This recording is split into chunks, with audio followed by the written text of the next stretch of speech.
Good morning, everyone. Good morning. Thank you all so much for joining us this morning. My name is Inia Bimbola, and I'm really very grateful to every single one of you, our panelists this morning. Thank you for accepting to do this. Thank you for joining us this morning.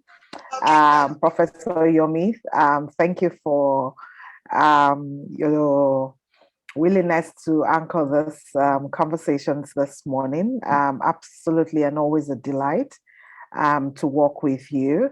Mr. Ibanji, thank you so much. Mr. Dimola, Mr. Okusami, I am indeed very grateful for you accepting to do this. This morning, I come in my wearing the cloak of the Vice President of the Association of Sustainability Professionals of Nigeria. And this conversation is very important for us because, of course, we all are practitioners within the sector and, of course, have had some engagement with the SDGs, or at least just understand the SDGs, what it means for the entirety of our continent and the whole world as well. And the conversations around the Petroleum Industry Act has been on for quite a while. We've had back and forth around it for years. And of course, early last month, it was signed. And again, the conversations around how, oh, finally, this government have been able to do it and all of that. But we've also seen the reactions that have followed, the passing of the PIA. And the questions around it. And of course, there are so many conversations that have happened already since the act was signed. And then, of course, there are many conversations that are still happening, are going to happen. But we want to focus this morning on, look, this has to do with a lot of issues. So looking through the PIA from my own perspective as a non-player in the oil and gas industry, I see that it's focused on, the legal governance, the fiscal, and I think the regulatory part of the petroleum industry, and then of course the host communities. But for me, as someone who's been in the space, fighting for issues of sustainability, pushing for ensuring that whatever we're doing at the level of public governance has a key impact on sustainable development. And having also worked with one or two players within the oil and gas industry and trying to help them to understand how working with the SDGs, the 17 SDGs, can actually help them in their relationship with their host communities or even in their entire sustainability framework, and seeing the difficulties for most people in the oil and gas, or most players in the oil and gas industry, to really understand what means for even and even for the development of the economy. It's been an uphill task. So for me, this conversation this morning is looking at, look, these are the areas. So we see the legal, the governance, the regulatory, the fiscal frameworks being, entirely looked at and encapsulated. And then, of course, we've seen the fights around the 3% to host communities and all of that. But my worry is, what does this mean for sustainable development in Nigeria? There isn't any issue around climate change in this conversation or in the whole entirety of the PIA. There isn't anything that clearly defines what the environmental issues are and how these are going to be dealt with. There isn't anything that links this to the SDGs in any way. So in this day and age, we're looking at whatever framework or whatever policies are being put in place should also be looking at where is the world going to.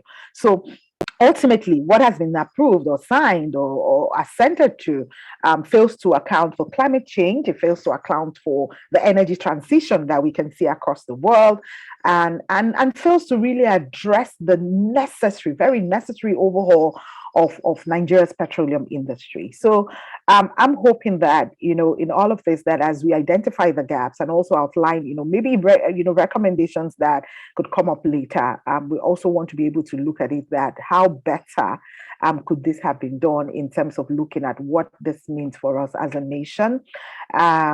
sadly and very sadly, and I'm sure that we all hold, different views around this. In the community of nations, I'm not sure that, we're standing tall, as it were. Our neighbor seems to have their acts together in terms of a lot of issues around their public governance and even the policies that are being thrown out every single day. So I will hand over to our moderator this morning. And first of all, I want to thank participants joining us. We have participants who have registered and are joining us from, Niger Republic, the UK, the United States, South Africa, and of course, our dear country, Nigeria, as well. So thank you all so much, both to our panelists and our participants. I would like to introduce our moderator for this morning, Professor Yomi Fawehimi, who is a very dear friend and a dear brother, and one who's worked with us in sustainability and sustainable development for quite a while, and has a wide range of knowledge. I always enjoy talking to Yomi. I mean, the day he spoke on education really got me like, okay, this guy, it's okay to call you prof indeed, yeah, because you earned it. You didn't buy it on the streets, you earned it. So for Yomi Fawehimi is a human resources management professional. He holds a first-class degree in estate management and has postgraduate degrees in estate management, sustainable development, and education. He has decades of experience teaching and research in several Nigerian universities. Yomi also practices and consults in human resources management, corporate governance, leadership, and corporate responsibility. He's a published author, a regular guest that appears on several media houses programs, and has been active in speaking circuits in Nigeria. So Professor Yomi, thank you so much. I hand over to you this morning. Okay. Thank you very much, Ma. Thanks for the very great introduction. Always a privilege to be asked to work with your organization and your team. Thank you very much. And thanks also, I must especially say, for yourself, your team, Mrs. Olofin, and putting this together. It may interest many people to know that you have put this together when they are actually stakeholder organizations that are core in the oil industry that have not decided to even have a dialogue on the subject. It's something that sometimes get a bit confusing about being in Nigeria, wherein it seems the farther away people are from the sector, as it were, the more they seem more committed to the sector. And so you'll be wondering why organizations like Pengas and Anupeng and all the industry organizations, Association of Energy Experts, Azure Energy Correspondents, NAPE, FP, you think you have been getting this kind of dialogues almost on a daily basis, but it seems there's just this total silence around it. And I want to thank you for stepping into that space to provide leadership. I mean, like I told somebody yesterday, that the challenge we sometimes have in Nigeria is that we believe that you need to be in government to be effective as a leader. As you well know, we have an organization called National Retention Agency that we are currently thinking about how to get them to get oriented to be able to do their work. You know, I mean, in an ideal society, that law will have gotten the widest of communication in terms of orientation, education, information to all Nigerians. I mean, I asked somebody in that sector, for example, that why don't we have a jingle in Niger, in Ishakiri, in Niger, in Urobo about that law? And the person said, so why did they need to go that way? I said, because somebody is going to go to Ugorodo, is going to go to Kokodiagbene, is going to go to Awuye, is going to go to Moluteng, and it's going to tell them that a new law has been passed that's going to take away all your oil. And those people will say, where is it written? It will send him the documents in English. Many people can't speak English. And therefore, we're surprised when people react wrongly to laws. It's just because we don't have that culture of having a dialogue and a standard debate that includes everyone. So I want to thank you for stepping up to that. Let me also thank all the speakers for offering to do this. My job is very simple. It's just to watch you talk while I ask questions. And as you know, my job title is moderator. Any question I ask, you must respond. If you don't respond, I report you to Madam, and then Madam will make necessary judgment. So we have an area of speakers. I will also be directing some questions to Madam Ini at some point. But the first person I would like to introduce, and I'm just using how we have them on the poster, is Mr. Oyebanji Mr. Adetunji Oyebanjo, who is the Managing Director CEO of 11 PLC, a dominant player in the oil industry, particularly the downstream sector. Thank you for joining us today. I really appreciate you for that. I'm sorry, I have to read your abridged profiles and move on as quickly as possible. The second person I'll also be introducing for those of us that do not know him is Professor Kenneth Amashi. Professor Kenneth is a visiting professor at the London School of Economics, is a researcher in sustainability and a wide subjects, including markets, development. And Professor Amashi is somebody that has a wide experience in terms of various subject leadership, thought leadership, sustainability, education. Thank you for joining us. We appreciate your time. I also want to specially introduce and let you be aware of joining us today is Mr. Dayo Kusomi, who is partner for energy and project at Templas. Templas is a law firm, and he's a partner in a law firm. So by design or by default, he's a lawyer. I know there are only people that are called learned, while all of us are trying to be educated. They are already learned. And so it makes a lot of difference. So if I ask him a question, whatever he says, I'm not going to argue with him because the dynamics. It's learned, I'm not educated. So I can't even come near that. And also to introduce my our dear friend and brother, Mr. Femi Ademola, CFA, the Group Executive Director, Codros Capital Limited, wide experience in that sector, great depth of knowledge around subjects like this, and somebody that's added value to the society in various ways. So I want to welcome everybody, and also I don't need to introduce Madam Inia Bimbola. You all know her. She's also going to be talking to us very briefly on this. Okay, so what we're going to do is that we're just going to have an opening statement. We have a lawyer on the panel, so we're going to behave as if we're in the law court. A lawyer will open his case.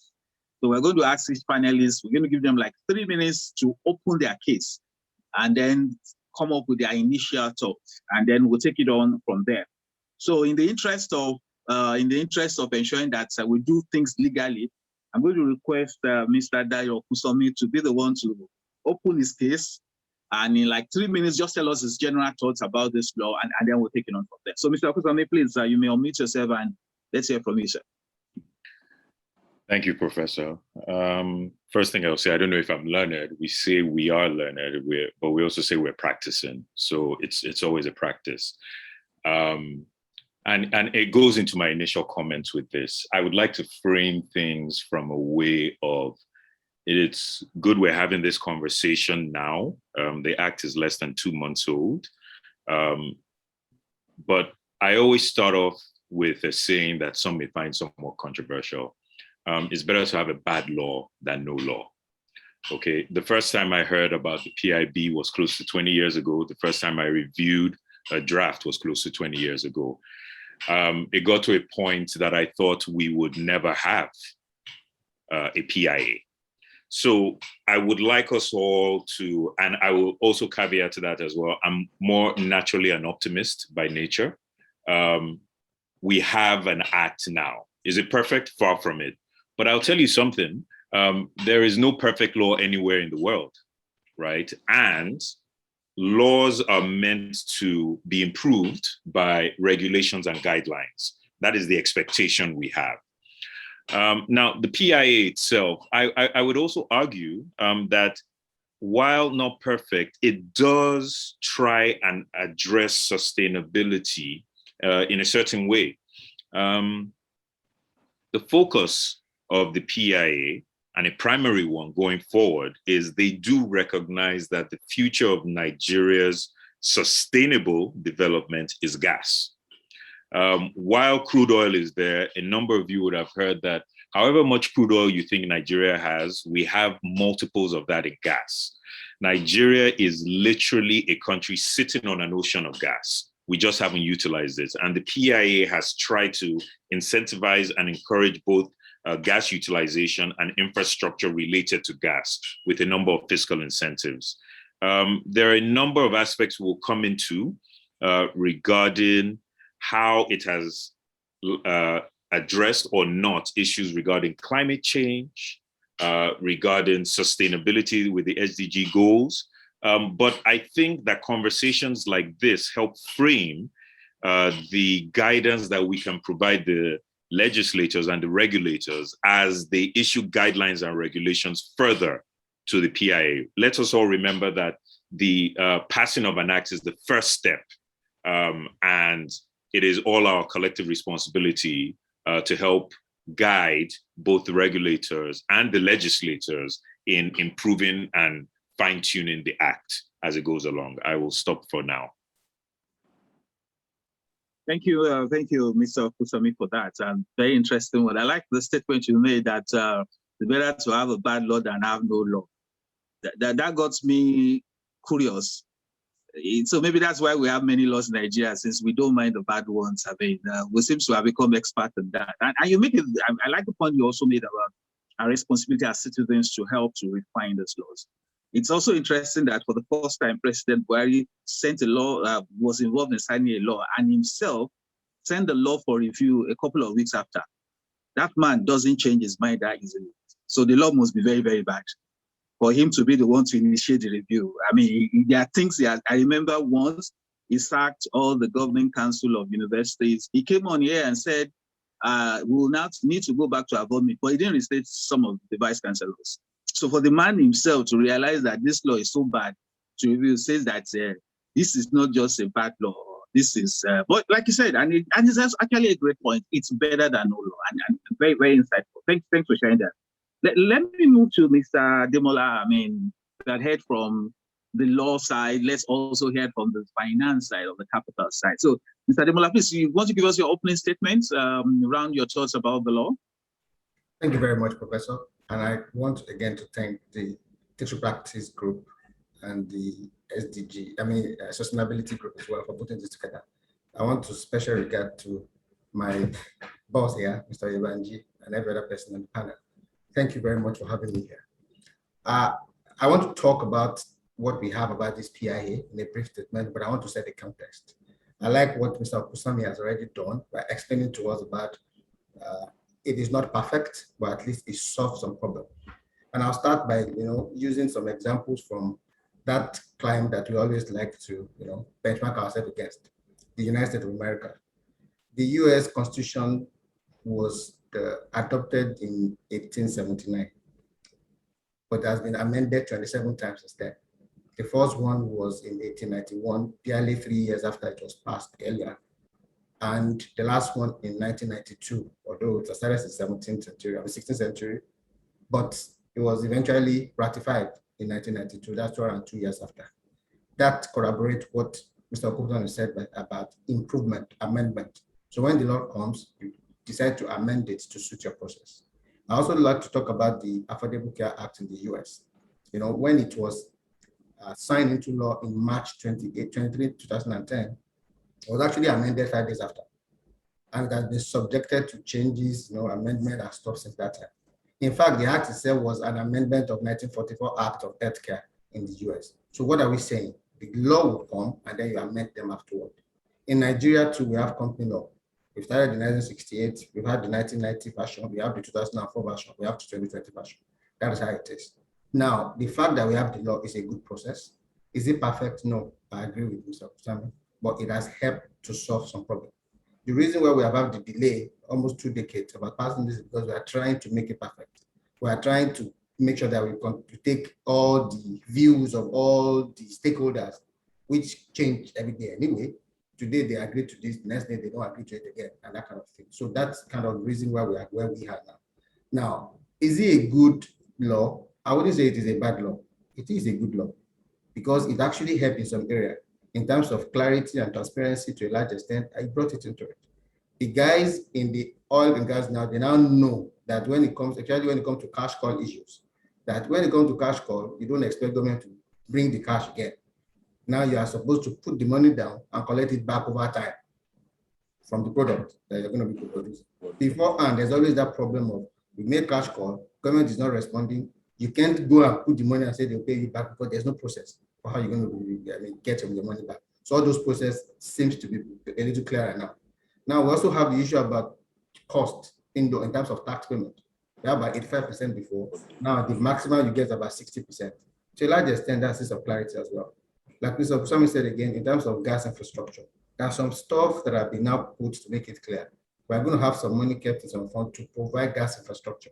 I had a client who has been seeking approval from NGC for over 10 years to construct pipeline to link gas pipeline from a place to another. See, now we have not have the approval because there's no process, everything about the relationship, which is not good enough. So this law now, we expect that if it does not give you the total clarity, it helps at least to give you more clarity than what you had before. So based on all this, I'm going to say that it is not a perfect law, but it is a good law still. And as you see it going, by the time we start implementation, we'll be fine-tuning it and amending as time goes on. In terms of sustainability, I believe that we've talked about it as well. Now you have lower hydrocarbon tax payable when you are far into the deep waters rather than in the shallow end. Now it's supposed to help to move environmental degradation closer to where people are living into far into the water. What you will see is that a lot of those international guys will probably be going further into the deep water, while a lot of indigenous will be taken over the shallow waters. So in a large extent, I think it is still a good way from where we were before. And it paved way for us to do better things and time goes on. I'll stop for now. Thank you very much. Thank you very much, sir. Thanks for that. Very interesting conversation from you. Nice to hear your thoughts around the fact that you believe that this will help to provide a lot of clarity around fiscal terms and other things. And when you said that you have somebody who has been applying for license for 10 years, I think everybody on this call can relate with that story. Any business you do in Nigeria that requires a license, you need a professional to help you apply. You need a spiritual man to go to a mountain to help you pray and fast. And then you also need a lot of patience while the two of them do their job. Thank you for that, sir. So I'll come over to Mr. Oyebanji, Mr. Adetunji Oyebanji of 11 PLC. Please, let's have your opening thoughts in like 3 minutes, sir. Okay, thank you very much, Prof. and other panelists, ladies and gentlemen. I think I would start by saying my comments will not necessarily be too far away from what the other two speakers have said. I actually look at the journey of the first PIB and later the PIA as it is now, a bit like the Israelite journey in the wilderness, going for 40 years to get to the promised land, which was actually a journey of maybe 600 kilometers, but they took 40 years to get there. It has taken us about 20 years to get there. The issue now is, have we arrived at the promised land with the passing of the PIA? And like everybody else has said, what I would say is that, yes, it's not perfect in many ways, but I think at least now we have a law which is actually like streamlining many existing laws that had been in place before that, just added a lot of confusion and overlapping that really made doing business very, very difficult in that space. Now, having said that, I think the nature of how the bill has come about, or how the act has come about itself, is also part of the problem. Because it took so long to get to where we got to, at the final stage where the very important consultations that needed to be made were being made, it almost got to the point where it was, I would say, something like, look, just pass it, let it go. You know, once it goes, then we will start to sort out what needs to be done. So I could see, having attended a lot of the public hearings in Abuja, a big part of some of the consultations that went on, that really, at that stage, nobody was really prepared to listen to anything that may look like a fundamental change or shift. And don't forget, this was an executive bill. So the executive was wholly behind it. So at the end of the day, we ended up with what we have today. But as you've already identified, even within the space of the first month, there have been requests to make amendments already to the law. So, like everybody has said, I would not say it's perfect in any form or fashion, but I would say it is definitely a very giant step in the right direction for us. The implementation through the various guidelines that will come out will help to clarify things as we go along, and there's no doubt that we will have to, there are many areas that we'll need to take a second look at as we progress. So for me, I think it's a workable document. It's something that provides some clarity. One of the key objectives is to attract investment into the industry.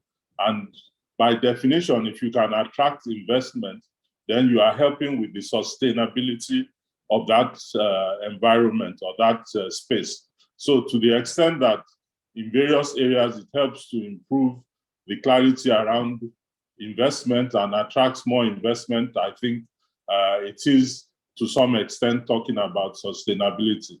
There are other areas that I will touch on later, for instance, on the issue of AFRI5, which is talking about the quality of products that can be refined locally and things like that. They all have to do with climate change and sustainability. So, and also the issue of gas that has been touched on earlier. So I'll stop at this point so that we can allow other people to talk. Okay, thank you very much, sir. Thanks so much. And thanks, I mean, with your experience being MD of 11 PLC, the dominant player in the downstream, I mean, one of the things that has been most pleasant to see in Nigeria is the fact that we have not been having the fuel queues, particularly in the Southwest, like we used to have before. And I think it's due to efforts like people like you making that happen. And thanks for your great thoughts and seeing how this can make a lot of difference. I really like the comment, and which is a very important comment, that everybody got fatigued with the law, that it was just, if we just pass anything and then let's move on. I mean, for many of the upstream sectors where people have withheld investments, it was a waiting game that everybody got tired with. And maybe I'm wondering, I do not know whether that was not actually the design. I mean, there's a sense in which sometimes people think that some things happen in Nigeria by default. It's actually the design. I think they really wanted us to be tired and frustrated and annoyed. I just pass anything and let us move on. And, that looks like to be the mood we seem to be in Nigeria now, that when you tire them out, just do anything and they will. I'm happy Oga said it. I'm not the one that said Oga said it, and I just followed up for what he said. All right, so let me call up Professor Amechi to give his opening thoughts around the subject and then about sustainability. Professor Amechi, please mute yourself. Okay, thank you very much. Good morning, colleagues. It's a pleasure to be here. And it's also good to listen to Dayo talk about bad law being better than no law. So, well, the philosopher in me couldn't resist that temptation of saying no to that, because there is an assumption there that laws are good, right? And laws are interest neutral, so to speak. So I would like to, I won't claim to be an expert on the Petroleum Industry Act. I haven't read it that much, I must admit, but I will speak more from a broad governance perspective and certain things one needs to pay attention to. And I want to do that in a typical teacher fashion. So I have 5 Ps I want to talk about briefly, actually. One is the purpose, because every law has a purpose. What is this law meant to achieve, right? And if we don't pay attention to that, whether it is bad or good, it becomes problematic. The PIA is there for a purpose. What is that purpose? The purpose might not have been fully reflected in the document because, as I said, laws are always imperfect. That's why, again, I guess you guys in law, we talk about the letters of the law and the spirit of the law. So at each point in time, the purpose of this would be found more in the spirit as opposed to the letters. And if you bear that in mind, I think it will also help. The other thing also to think about is what I call the pragmatism involved. How pragmatic is this law? There's no point making a law nobody will obey, or making a law that people can easily find loopholes and avoid. And as we appreciate, the problem in Nigeria is not that we are short of laws, but laws are a good number of them are not implemented, or where they're implemented, we found ways of undermining the spirit or the purpose of the laws, right, so to speak. So that for me is the kind of looking at the pragmatic nature of it. To what extent does it address the problems or the issues we wanted to address? Which now leads me to the third P, which is the practice. Because this law has to be implemented, it has to be put into practice, and it has to be seen to work. And as he said, the test of the pudding is in the eating. Until we start to engage with the law and translate it into practice, we may not be able to fully understand the shortcomings as well as the benefits. Which then leads me to my fourth P, which is the performance, right? Because if you translate something into practice, you also need to walk back and say, what are the performance criteria we need to be looking out for?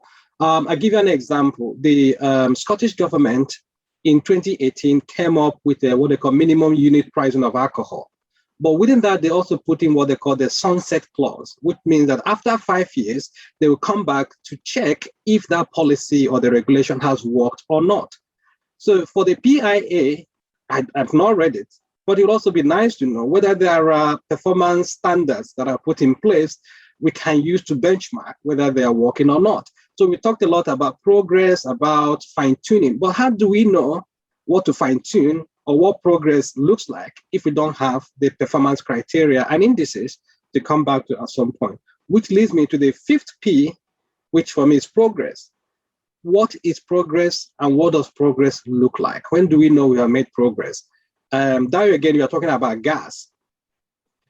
Gas is an intermediary stage for many developing economies because they can't just move from fossil fuel to renewables. It wouldn't work given the circumstances. So for us, again, like Tunji mentioned, I don't see it as the promised land. Gas is a stage in the journey. So probably, again, I'll be looking at whether the PIA would enable us to transit from gas at some point. The other thing also I would like to see as a performance criteria is we've been talking about diversification of the Nigerian economy endlessly. To what extent can this PIA help us to not only take the advantages of what we have in the oil and gas sector, but also move us away from it or help us diversify so that we de-emphasize our dependency on the oil and gas sector. And finally, the point to make here again about the law is that the law is driven to a large extent. People argue that the laws are made by the powerful. We said this has been delayed for almost 20 years. The PIA was not delayed because we wanted to delay it. Some actors were very active in pursuing an agenda. I think we shouldn't take those for granted because we do that to our peril, if you ask me. Okay, thank you very much, Paul. And thanks for the 5 Ps. P is one of those letters that has been used for many things. I remember when we were in school, they used to say there are 4 Ps for success: poor preparation, proper preparation prevents poor performance. Then when I became a churchman, we added another P to it, from 5P to 6. Prayerful and proper preparation prevents poor performance. So Prof has come with his own P in the context of this law. I hope we'll get other people added to the Ps. And very, very important, how do we say we want to improve what we do not have a goal for? If a football match is 90 minutes, at the end of 90 minutes, you got to stop. So if we have these laws, there are no set standards. And it's always very interesting that we don't have metric-driven law actually in Nigeria. We write a law, but there's really no metrics that we can know in 5 years' time this law needs to be reviewed. And maybe that's why we have so many laws, including the laws that started FESTAC in 1977, or 1976 to be precise. It's still in place, So we have laws and all of that. So thanks. Everybody has given their opening statements. Madam Mimi has also addressed us earlier. So I'll just go to the other questions based on the people I've been given. So let me start with Mr. Demola. You are the finance, the money man. So let me ask you your own opinion.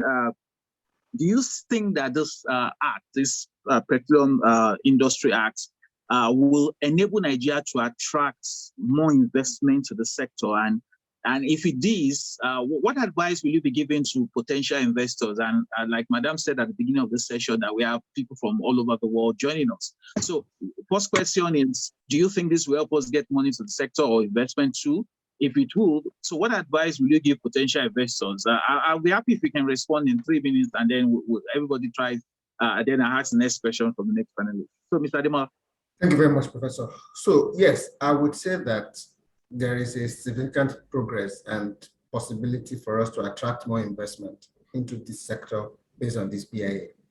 And the reason is that it is not even the law not being passed that was holding this investment for a very long time. It is the uncertainty of what's going to happen when the law is passed. You don't want to be stuck in an old law and a new law is passed, you're not able to transmit into the next one. Even as we speak now, there's still that issue in this current one about how you're going to work from the one that you have existing to the new one. Are you going to wait until the licenses are expired before you go in, or you want to convert? You know, the kind of. So the reason why those investments are stalled, which was estimated about just 4% of FDI in the entire Africa that comes to Nigeria over this period of time, was because there was uncertainty. Now, the passage of this law should clear that uncertainty. At least we know where we're going. Now, it is not Uhuru, it is not the best, but at least it is clear now to move on. Like I said earlier, one important clarity is the fact that if you are operating, you are expecting now that some red tape from the government side will be removed, because now they want to seemingly act like a private sector-led business. Now they've told you now that in terms of cash cost, don't expect money from us. So there's clarity in that. When you want to do any development or production, get your money, finish up, and then you can take it back. So there's a law backing that up. So that makes it clearer and easier for you to generate money. I mean, to attract investment to the business. Like I said again too, whether we like it or not, gas is a good process for us. Yeah, I agree with Professor Emma that spoken that it is not the promised land, but it is a significant process from where we are. There's a lot of gas that's been flared now that's causing a lot of climatic problem. We can actually convert those into domestic use that is usable for us. Now that is part of opportunities in that sector. And investment will go through different stages, different streams in this sector. It doesn't have to be only upstream. The downstream is there. The midstream is there. There's gas to power. We have a lot of that to it. So what you expect to see is that with this clarity now, and again, the reduction in the tax, I've said it earlier, it is better than what it was before. You are likely going to see more investment on the international in the deep side, which is cheaper. You'll probably be paying only 7.5 to 15% max in that area, rather than if you are in the shallow waters. So what you expect to see is that there is the tendency, again, you know, because we are not soothsayer, we can't say for certainty that you get it, but there is a high tendency that we are going to attract a lot of investment to the sector based on this PIA. Now, what advice do we get? The fact about this is that anywhere you are going to, you need some hand holding. A lot of people have spoken badly about Nigeria environment. There's no doubt that ease of doing business in Nigeria is very, very poor, that things are very bad. But the fact remains that you need hand holding. It is not easy for us. In some other clime, I can see that in Nigeria, there are registered companies using the company house in UK or wherever, but it doesn't happen like that in Nigeria. So use advisors that can guide you through and tick all the boxes for you. In terms of legal things that need to be done, Dayo is here, he can help you through ticking all those boxes. In terms of financial put together, I am here, I can help you to put this together. No, you can consult me to Ibanji to sit down and tell you how the industry operates. What has happened to a lot of us was that we believe that the internet is there to give you everything that you need, but it is not, you know, because I can't put my skill on the internet no matter what. I can't put my brain and download it on the internet for you to use to be able to share my experience from you. No matter how much I write it down, that's something I'm probably going to skip. So I'll say that there's potential for opportunity. There's a lot of opportunity in the value chain of that industry, but you need proper guidance. And it's not about just coming and paying people anyhow. Find out, do background check about even the people you are dealing with, so that when you are coming, you can even start from going to the NIPC, which is the Nigerian Investment Promotion Corporation. Okay, I want to come to Nigeria, advise me on where to go to. If you want to appoint a lawyer, go to the NBA and see those chambers that are registered with NBA, so that you know that they are really existing. They are not fake lawyers. You can go to Association of Issuing Houses to check that this guy is a member of that institution. You can go to SEC to check that this guy that is trying to advise me is a registered member of SEC, so that you know that you are dealing with proper people. That's what I'm going to say to investors. So when you are coming, please check that you are dealing with the right people. But there's a lot of potential opportunity here. And I must say this, despite the fact that we are talking about fossil fuel among the renewals, there's still a long way to go. The fact is the gas shortage is experienced some places as we speak now. It's because everybody just believes that we should just start dumping fossil fuel. But the renewable cannot sort all of us out at this moment that we have now. Same thing with oil price. Oil price is still going on. That's why the fact that I say we are moving to renewable. There must be some use for this fossil fuel. So I don't think we should knock it down totally at this point. There's still a lot of opportunity in that area that investors are looking for to come into. So that's what I'm going to say for now, Professor. Thank you. Thank you very much, Mr. Ademola. Great points on that. I also noticed that you had said people should reach out to you if they need counsel or to the lawyer. I will be sending an advertising bill to you. I shall be paid in barrels of oil for that. But I mean, a great point. I think there's practically no point getting into any country in this world to do any business without talking to the people on ground who have the expertise and who have done it for. Thanks, sir. So just to move along, I want to ask Mr. Oyebanji this question, very related to the first question I asked Mr. Ademola, and that's regards that. So what's your view of how this law will lead to increased investments and increased activity in the downstream sector? I'm sure for many people in this room, the part of the oil industry that touches them the most is the downstream. I mean, some people don't even really care whether Nigeria sells crude or not. Once they can drive their car to a filling station, fill it with oil and move, they're fine.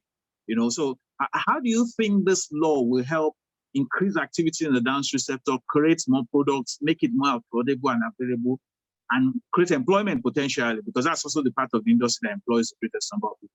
So what do you think are the investment potentials of this law with respect to the downstream sector? Mr. Oyebanji.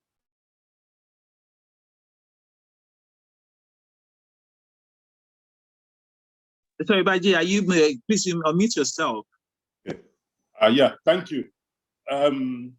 Yeah, there are many things to think about when trying to address this question. First and foremost, we now have a situation where about 5 or 6 different laws that govern the petroleum sector in Nigeria have more or less been collapsed into a single law. So that automatically makes for clarity. You know, there's the tendency for having situations where you're having to address different aspects of different laws on the same subject is eliminated. That kind of situation definitely makes for a better investment environment. Also, the fact that because of the long wait, I think Professor Ken or somebody else had raised the point, when you have to wait for such a long time and you do not know what kind of law will come out, a lot of investment decisions were put on hold, waiting for the law to be passed so that they can know exactly what will befall of any investments that they make.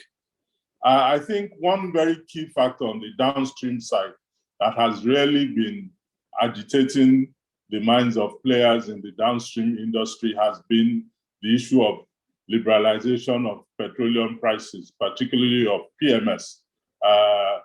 As you can see, there have been absolutely no shortage of diesel in the Nigerian market for a very, very, very long time. That used to be a common feature, but when the price was liberalized, the product certainly has become available, even though it may be expensive today, but at least you know you will be able to get it when you need it. With the fact that PIA has now liberalized the price of gasoline, making it subject to market forces now, that I think will encourage a lot of people along the whole value chain, because in the past, you would find that people were reluctant to invest in this area simply because the prices were set by government, and in some cases were not set at levels that would allow people to recover their costs, not to talk about making decent returns on their investment. The Act also talks a lot about encouraging refining Again, this is an area where Nigeria has suffered a lot over the years in terms of the fact that there has been little or no private investment in refining. All the major refineries that we had were owned by government, and they, as you all know, have virtually not been working for the last several years. So the fact that this act now goes out of its way to try and encourage investments in refining in various ways definitely would be something that I think is positive, will end up creating more jobs for Nigeria, will end up reducing the pressure on the Naira as more and more people invest in local refining. Also, the act, like somebody else has already highlighted, does a lot to focus on gas and helping to exploit the vast gas resources that we have in Nigeria. So all these areas are areas where we definitely see in the downstream and midstream where you will begin to see increased investment. And obviously with increased investment, you will see more jobs being created, which ultimately would be something very positive for the country. So again, I would say I see it as a positive step in the right direction as far as investment in the downstream is concerned. But like always, the taste of the pudding is in the eating. The implementation, the guidelines that will come forth are very key. One of the things we have clamored about in the industry is for the involvement of stakeholders in the implementation committees that have been set up. We believe that there's a need to consult very closely with active players in the industry so that at the end of the day, you do not end up with guidelines and directives that may end up being counterproductive to the objectives that were originally put into the act in itself. Thank you. Okay, thank you very much. Thanks, Mr. Ibanji. And thanks for your great points on having stakeholders in the various implementing committees. I saw the names of some of the bodies that were sent to the National Assembly for approval, and I noticed that when I first saw the list, I actually thought it was the campaign committee of the candidate running for gubernatorial election in the political party. But it was more or less like an opportunity to get politicians to get to sit on those boards, and that speaks a lot about what Professor Amechi has talked about the practice of the law. Will we have a good or bad law, since we don't want to call it either of that, and then now decide to then politicize by having politicians run the boards of virtual order? Thanks for that. Okay, so let me move back to Mr. Okunsomi, Mr. Dayo Okunsomi. You know, one of the things many people have say about this law that's good about the law is that, okay, one beautiful thing is that instead of having so many laws, that we have only one law in one volume. And I always say that I think people that say that should actually put a call to the junior lawyers in Templars and all the law firms to know that if you have laws of two pages and there are 10 of them, then you consolidate it into one law that now has 50 pages. The work is more, you are reading more. So I can imagine that Mr. Okunsomi and his juniors will have gone through this law and realize that it's as many pages as the law they said they consolidated. Like the dominance, significant legal new things in this law. I mean, so what is the, as they say in Nigeria, what is the core of this law that makes it really different? I mean, is it just an amalgamation of old law? So it's like nothing is really new, or there are new things in this law that we have. But which one of them do you consider the most radical, most critical to our development as a nation? Thank you for that. I've always said that the PIB, now the PIA, is a fiscal act. There's regulation, but it's a fiscal act at the end of the day, in my opinion. And I'll come at it from 2 points of view. It's fiscal in that we've got a new or a developed tax and royalty regime, which I wouldn't get into the good or bad of it, because I think it's too binary to talk about good or bad. But we have the fiscal incentives Okay, like Femi said, it's all about investments and infrastructure. I will tell you what someone asked me just a couple of weeks ago when I spoke. What's the primary thing about the PIA? It's infrastructure. So where do you see the biggest growth markets? And I'm glad a finance person has reiterated what I said. It's the infrastructure. Let me tell you why. Because we still have a fragmented gas infrastructure. What the PIA has done, including allowing people who go into infrastructure development up to 10 years of a tax-free period, as well as other numerous fiscal incentives. What that does, and which Femi has confirmed, it brings investment in a different way. Because there's been you've opened the market to infrastructure access. You've delinked franchise and monopolies. You've allowed someone who doesn't necessarily have to own the gas to say, you know what, I'm going to build infrastructure that would link up different areas of the country, because right now we're balkanized. That encouragement of even third-party developers. You could see a situation like you have in the US, where you have pipeline owners who don't actually own any gas. They're just operating a tolling system. So for me, the fiscal incentives for the gas is where the future of the country is. And that for me is the most prominent thing. And, you know, before I step out of this, I want to sound a word of caution when we talked about sustainability. We are Nigeria and we have to look at Nigerian solutions. I hear a lot of people say, well, you know, we're moving from oil to gas, but the future is solar. The future is wind.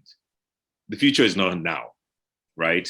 Right now in Nigeria, right now in the world, the sustainable methods of producing energy will not power the rest of the world. So for me, let us look at Nigeria and let us be like a Qatar. Qatar is now, obviously, they've got a much smaller population. They're one of the richest countries in the world based off of their gas. So is the Soviet Union. So while I am very much about sustainability, I saw someone in the comments say, let's talk about sustainability regarding investments, Nigeria in our host communities, as opposed to saying we have a PIA, but let's talk about wind and solar. Wind and solar are part of the future, but they're not the future. Nigeria's economic growth, sustainable economic growth from Nigeria, is in our gas and the infrastructure that would be generated from that. We're moving from the crude oil. Someone made a point in the comments that gas is transitional. Yes, but let us not mistake, crude oil is not going anywhere in the lifetime of anybody that is sitting in this panel. I see a lot of young people in the audience, and gas will not go anywhere in the lifetime and possibly the next generation. We will move away from it, but it's the same way we talk about the move away from coal to cleaner energy, but coal is still majorly used. I'm not suggesting that we not look to the future, but sustainability to me goes more on a micro level. Nigeria is a gas country. We're stuck with it.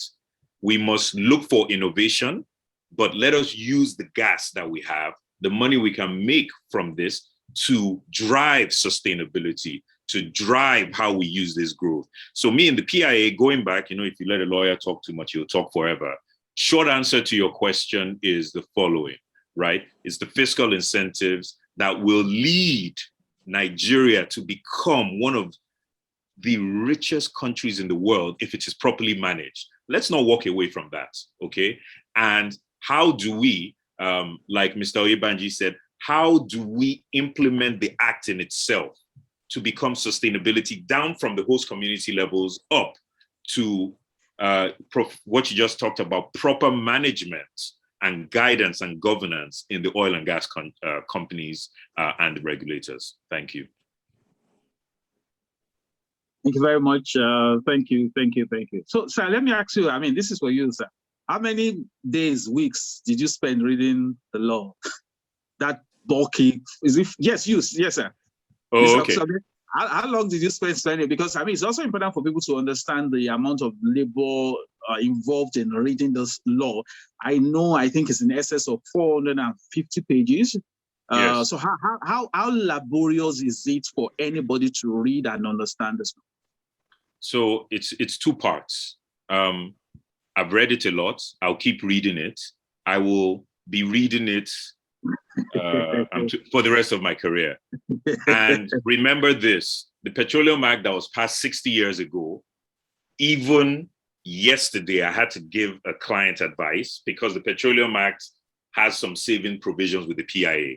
So everybody in the industry will continue to read it. I've read it a number of times. I read it, I used to say ad nauseum when it was the PIB, because I got tired of reading it. I used to delegate it to someone else because I got tired of saying it's going to be passed next year. Now it's here.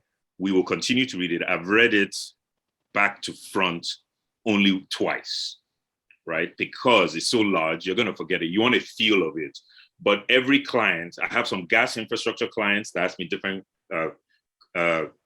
interpretations from oil, right? And that will continue to be. Then when the regulations come, it's going to happen again. So we're going to be reading this for the foreseeable future. Yeah, and I think that's why they really say you guys are the learned ones. I mean, so we will be attending the seminars after you have read it, right? If we promise not to charge you. Okay, so let me come to Professor Amaechi. I mean, you've spoken a lot about, and thanks for your brilliant contribution. You've spoken a lot about the sustainability, and there have been this conversation around whether from a lawyer or from a accounting guru around this issue about transition. What exactly is your concern with the PIA as regards this transition to gas? Professor Amaechi, what exactly do you feel is the sustainability challenge with Nigeria moving from essentially oil to gas, and why don't you see it as being the future?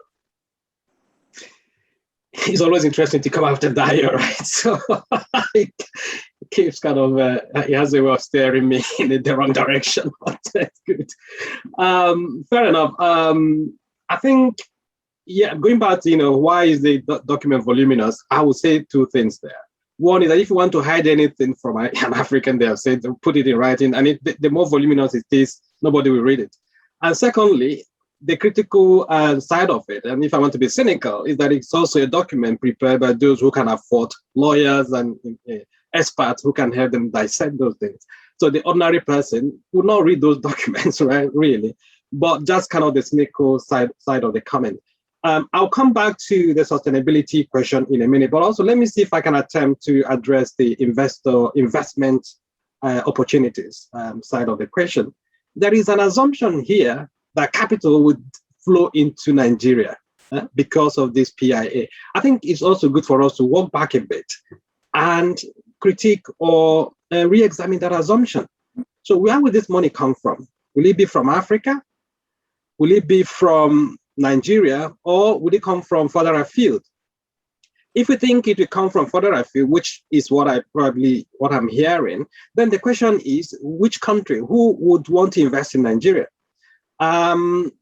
There is a saying in international business that companies tend to walk or gravitate to the kind of institutional environment that fit their culture and strategies.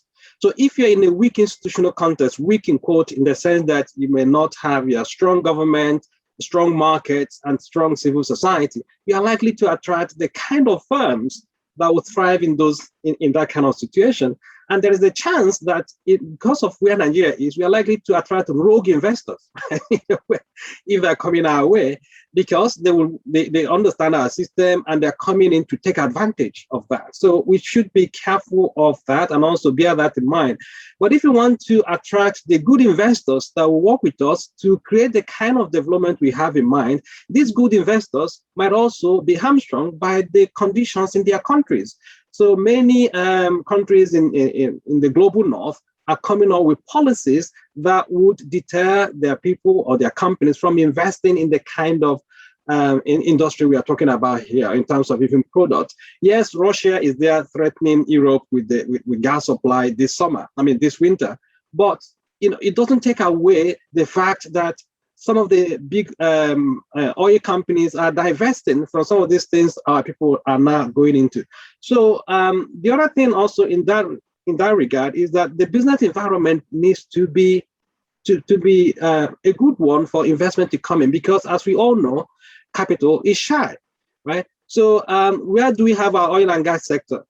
Probably in the Niger Delta. How safe is the Niger Delta? What sort of investment? Would it be foreign direct investment, or would it be just portfolio investors coming in to invest?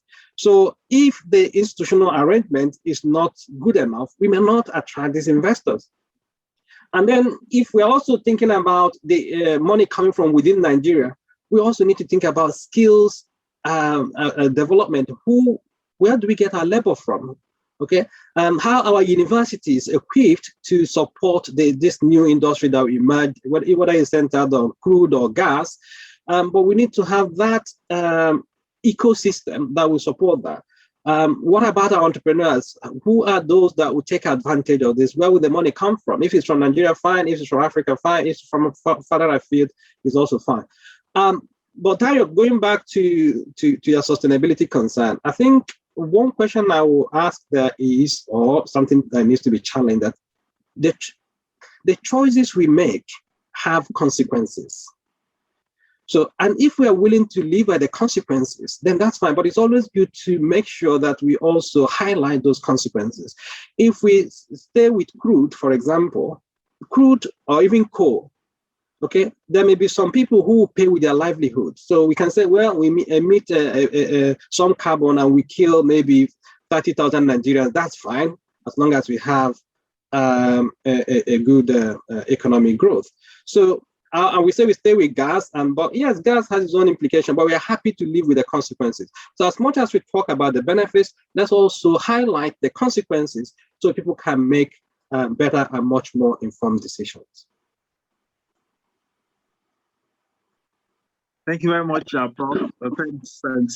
So Prof made a comment about rogue investor and good investors. So let me come to Mr. Oyebanji. I mean, since you are the CEO of 11 PLC, let me ask you, and this is a direct question, just feeding on from what Professor Amechi said. Are you concerned about investments in the industry, or you are concerned whether the investor is a rogue or is a good man? Are you looking for money, or you are looking for a good man that has money? I would like you to help us answer directly which of the two you want. I need money in this industry, or I need a good man to give me money in the industry. Because it's important for us to balance this, right? Because you are the ones that are going to be asking for those investments. So are we looking for good investors, or we're looking for money? And whether the money comes from anywhere, money is supposed to be amoral. Should we be concerned about where the money comes from? Particularly if we believe that we have our own governance mechanism that can help us make this good money become bad. So the money was bad, it comes to Nigeria, goes through a process of purification, and then becomes good money that we can use. Mr. Oyebanji? Mr. Oyebanji, please unmute yourself. We can't hear you. Okay, I'm not sure Mr. Oyebanji can hear me, but if he can't, I think it would be nice for me to send that question then to Mr. Ademola. Mr. Ademola is our capital man. Can you hear me? Yes, we can hear you now. Yes, Mr. Oyebanji, please go ahead. All right. It's a very philosophical question you ask, bordering on the moral landscape. And I think Professor Amechi probably has some philosophical background. Probably is why that is coming up. Look, as an investor, you are looking for capital to expand your business. I don't think your first question is really going to be what the moral code of potential investors is. But having said that, I think there is need to have proper corporate governance in whatever it is that we are doing. And therefore, that proper corporate governance, if we apply it to the investment landscape, should help us sift out the good from the bad. Funds will come from wherever they may come. At the end of the day, it is the the laws that you have, the corporate governance guidelines you have within an economy that will help you ensure that the money is coming from transparent sources and not money that is what you may describe as hot money or laundered money or anything like that. But I certainly think that if those guidelines or corporate governance rules are applied, it should help you separate what is good from bad. Let me just quickly, while I have the opportunity, also say that this whole question of sustainability, I agree with my friend, the lawyer, that there's definitely, we have to reflect on what is today, what is current and what is possible. I was at the NOG earlier this year in Abuja, and people were talking about, well, you know, we should be talking about renewables, we should be focusing on this.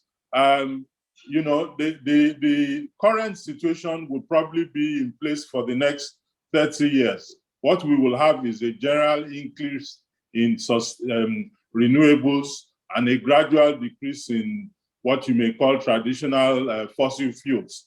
But it is not going to happen overnight. So while it should be something that should be of concern to us, I think we need to focus on what we have in Nigeria presently and how we can grow our income with what the current resources that we have. Thank you. Okay, thank you very much, sir. So I have a question from one of the members, one of the audience, and Prof, can I say something? I mean, I've listened to the conversations, and I just thought that there are a few things that I think that need to be highlighted. So in 2007, we had the Niger Delta Master Plan, and the whole idea was to look at this conversation from the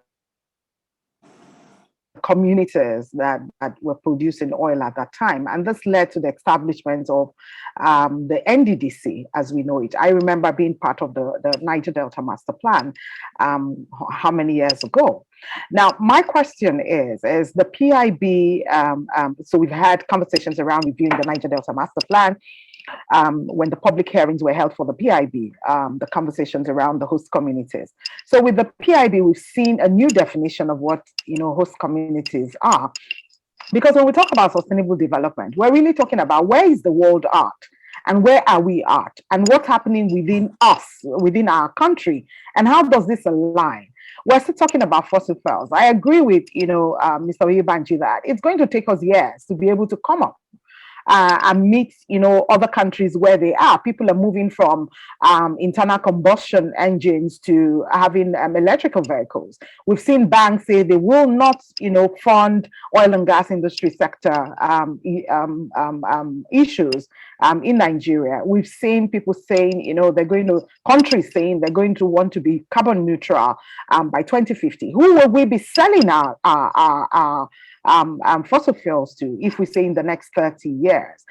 So again, I think it was, I can't remember who it was that said it, that who are the people you're talking to when you're having these conversations and coming up with policies? The stakeholder engagement, how robust was it in terms of not just going with the players within the sector, but external sectors that feed into the issues. I mean, clearly defining some of the issues that Professor Amishi had stated. We're talking about putting together a fund. There's been conversations around, one host community member on the board of the fund. I mean, I don't know how this intends to work. I am from the Niger Delta. I have been on the issues of the Niger Delta, for instance, and the conversations have moved away from just being the issues of the Niger Delta to being the issues of Nigeria at large. And when the issues of sustainable development is being spoken, we're going beyond the sustainability of the oil and gas sector. We're talking about issues that hit at the heart of our development as a country. So when the owners of these policies and this act and this bill are having these conversations, again, the question is, who are they speaking to? Where is the NDDC in the formation of the fund and the management committee that is going to have the board of trustees and this and that? I've sat down to read the PIB. Yes, it's a voluminous document, and I agree that, you know, the people on the streets, the host communities that need to understand how this will play out will never understand it. And you're saying to them, you know, if you vandalize and you invade, then you lose access to the fund. I think that the heart of the matter needs to be discussed, because they will still vandalize because they don't understand the act. They don't even know the act.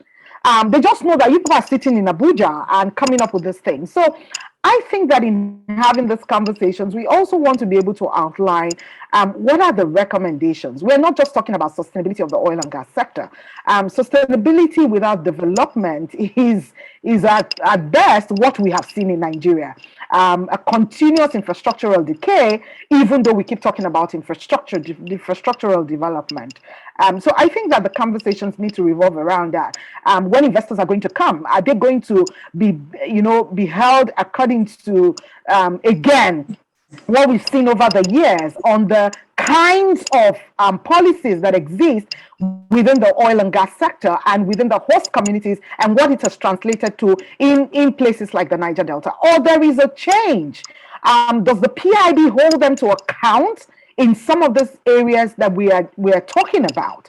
I see the bill saying the 3% goes for education, it goes for infrastructure development and environmental management. How is this being looked at? And again, so like I said, I think it was Yomi that said it, that we have the policies. I agree with you that the bad policy is better than not having a policy, but we've also seen that hasn't worked, because once there's a policy, the ability and the capacity of the country to go back and walk through some of those processes and change them for the benefit of the country has not been, felt or palpable even within the development of the country itself. So I just wanted to throw that out so as, we have this conversation also to think about it from the light of beyond, the gravitas of having, capital will come in. We have a PIB in place now. We've been on it for 20 years. What does it mean to the common man? What does it mean even to the investor that also wants to be able to promote himself on a global platform as someone who supports the SDGs that they have also signed up to? Yeah, thank you very much, man. Thanks for that interesting contribution. Particularly from the point of view of sustainable development, the communities, and all of that. I was a bit personally disappointed that Nigeria chose to call those communities host communities, because I felt that it was a bit problematic, and I feel that it's something that could lead to a lot of challenges. And as you have said, I mean, the issue about the Niger Delta has become as wide as can happen. I'm from Ondo State. I know that in terms of Niger Delta, Madam Mini will say she's more Niger Delta than I am. In Nigeria, there is Niger Delta, more Niger Delta, most Niger Delta. So I was invited to an NDDC forum. I mean, just for you to see how the issues are so funny. So many people believe that, and based on the NDDC Act, Ondo State is part of the Niger Delta from the definition of what is coverage. And so we had this meeting, and NDDC had invited us to come for a session in Oputupupa, to talk about NDDC oil production development in Ondo State. And somebody stood up in Ondo State and said that he doesn't know why they invited people from Upland Ondo State to a dialogue about the Niger Delta. And I said, sorry, what is Upland Ondo State? He said all those places like Akure, Akuba, Koko, Ikale, Ikare, that they are Upland Ondo State. Why should they be talking about Niger Delta issues and oil production? I told the person, I said, the people in Bayelsa say, I even say all of you are not in the Niger Delta. You are even separating, fighting who is there or not. But it's part of it. So let me call on Mr. Musami so that he can help us here. What exactly is this host community laws, host community development trust? What, just in a short term, just help us understand, what does the PIA talk about host communities? What is a host community? And then what is this host community development trust? How is the management, how is it supposed to be run? And what are your thoughts about that, Mr. Okusami?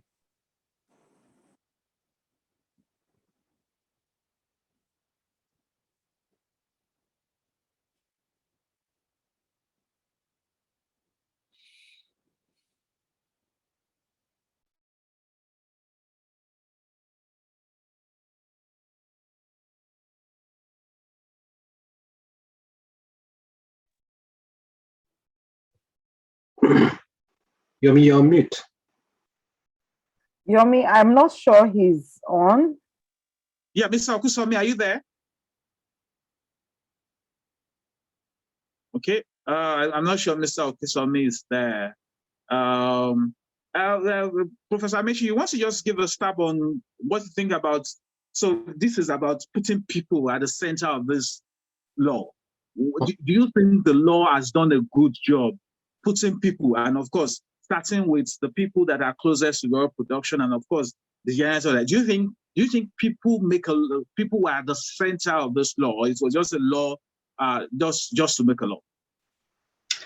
Like I said, I haven't read the law, the act in itself, so I don't know much about it, but I will be disappointed if it didn't take into good cognizance the issues of the people that are directly affected by oil exploration or gas exploration in this case. The Niger Delta, as we all know, has to a large extent been negatively affected environmentally, and also in terms of people's livelihood and so on and so forth. And there is always the issue of, will I say, justice and equity when it comes to oil and gas exploration and the sector in Nigeria. So to a large extent, I would be disappointed if that is not taken into consideration. But beyond that, I think you raised the point that the issue of host communities might also lead to problems. It's something also that people in the communities in the Niger Delta would also need to come to terms with and figure out how best, because what has happened in Nigeria over the years that we found ways of, how will I say it, trying to barricade or bracket out certain people because of selfish interests. So the Niger Delta in itself is also not a homogeneous entity, as you have already alluded to. Think about the governors in the states of that region and what they do. So to what extent can we collaboratively govern this process to ensure that we have the kind of development we want? It's not something we can outsource to the government. I also see that the oil and gas companies in this region, we need to work with the relevant stakeholders. We said this many times, but what the sad bit is that also they have ways of playing one group against the other, which doesn't help anyone. So again, education is critical. No matter what we do, it's education that will help people to appreciate that they can delay certain gratification in order to look for long-term solutions to our challenges. So for me, it would be nice to see how the PIA would address some of these issues, because if at the end of the day, the PIA has a way of replicating or reproducing what we have seen in the past in relation to people and oil exploration or natural resources exploration, then it becomes something that has not worked. So, and again, going back to the point I made earlier, it would be nice again to see if the kind of people development and community development is recognized as a credible metrics when we are thinking about the performance of this petroleum industry. And what would that progress look like? What would that development look like? So that 5 years down the line, 10 years down the line, we can look back and say this PIA really has worked for the communities where gas or crude is coming from. Prof, if I could come in here, and sorry to cut you off. You see, I agree with Inni and Kenneth. I think it's a travesty that, and forgive me for using the term, I think it's a travesty that the host community is the least developed part of Nigeria, right? It's a travesty. As a lawyer, the issue is accountability and enforcement. I, as the lawyer, I am tired of saying this is the law, but it's not enforced. You see, and Ini made a point, but I want to tie it in with what Professor Kenneth just said now. It's about accountability.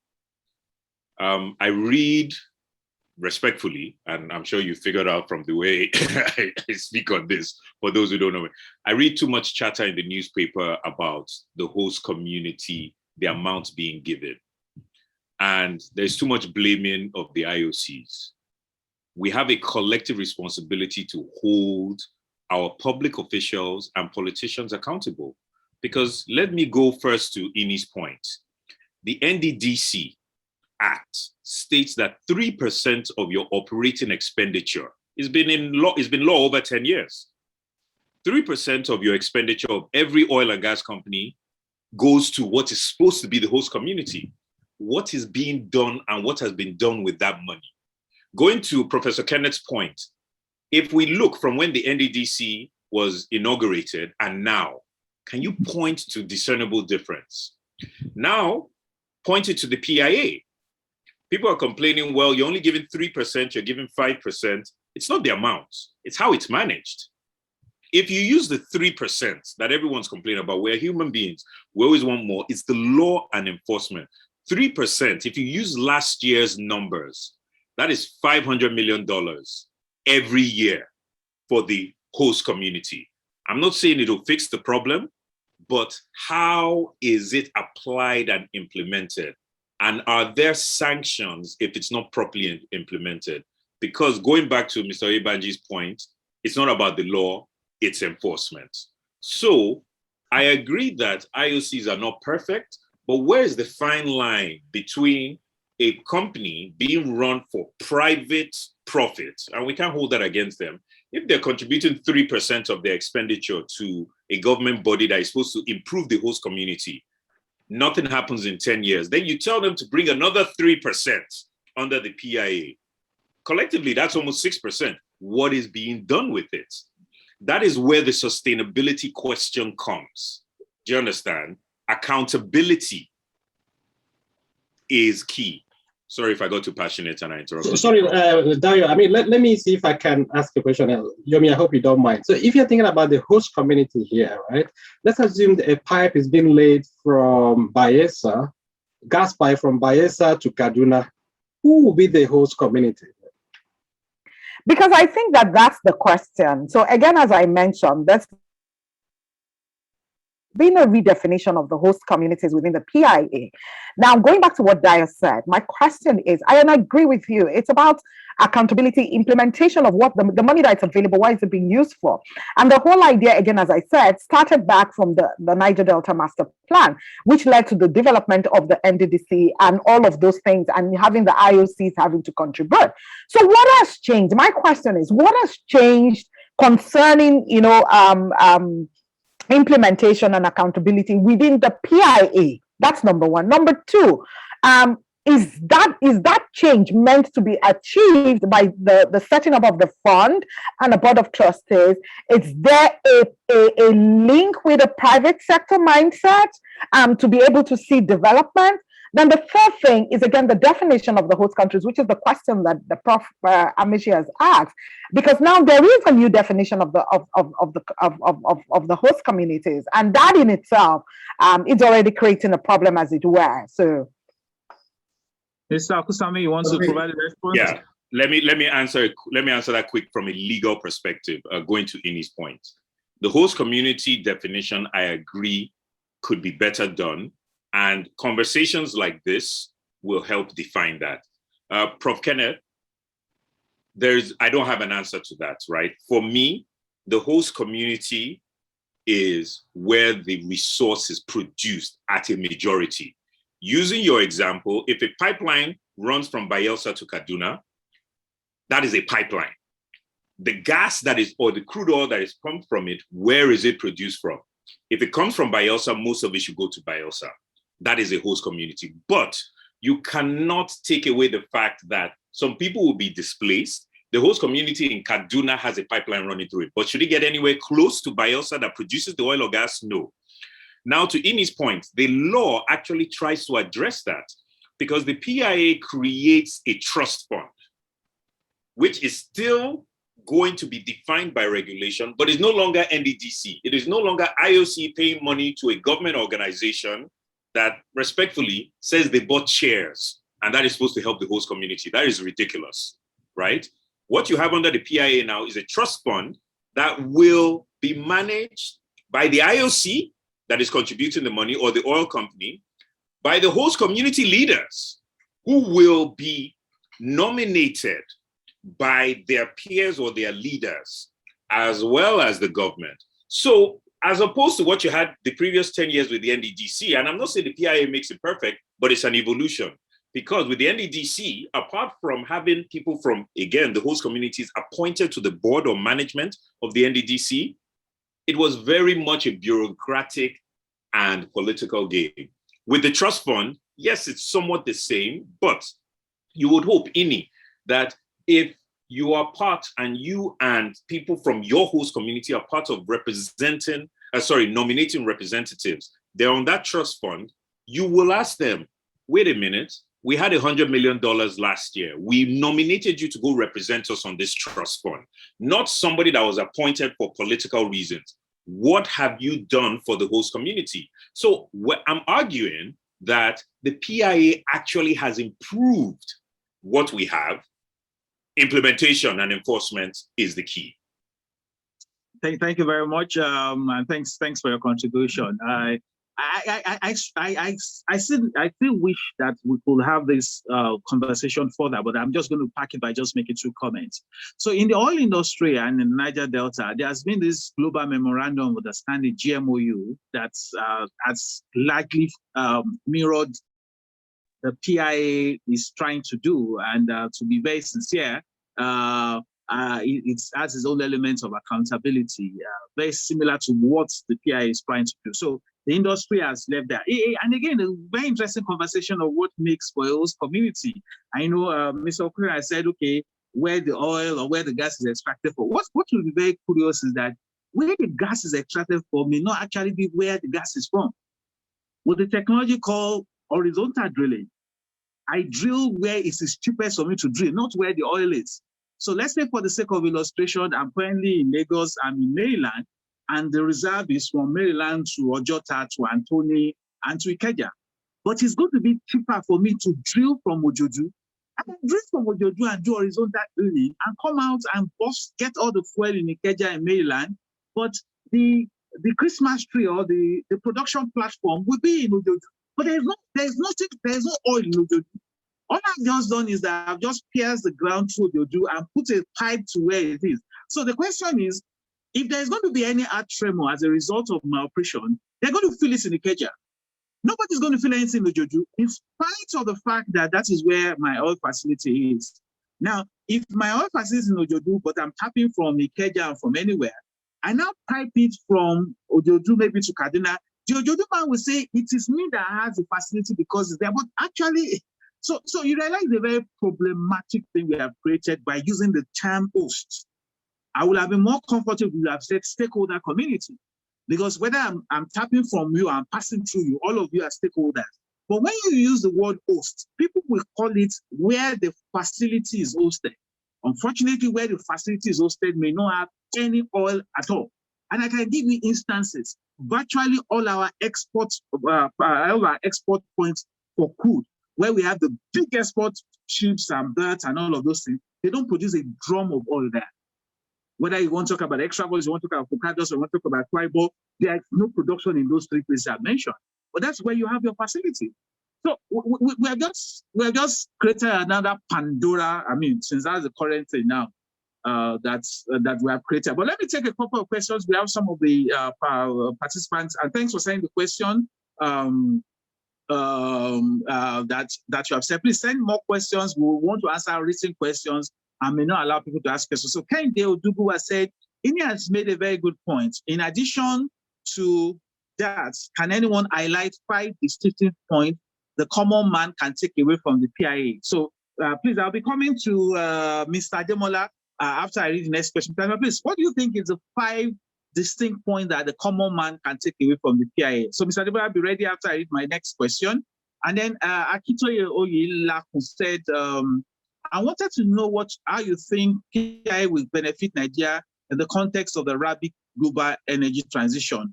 Also, what happens to Nigeria economy after the oil sector dies, given that it is a major determinant of foreign reserve? I think it's also a question to direct to Mr. So, Mr. Demola, just two quick questions. One, what do you think will happen to our economy when oil finishes? And two, what do you think the average common man on the street should take away as the most important part of the BIB? Mr. Demola. Thank you very much, sir. So let me start by oil finishing. I think we've answered that question. I mentioned very importantly the last time that even as we speak now, we're still using coal, about the fact that the world seems to have moved away from coal. So it doesn't appear that coal will finish, but the demand for it will reduce and the use of it may reduce as well. If you remember very well, the UK economy was depending on ship making at some point in their life. The Newcastle, all those people, Southampton. But part of the reason why they don't usually vote for the Conservative was because Thatcher actually supposedly killed that industry when he decided not to allow union. The government just let it out and privatize it. What I'm saying is that till tomorrow, shipmaking is still a business.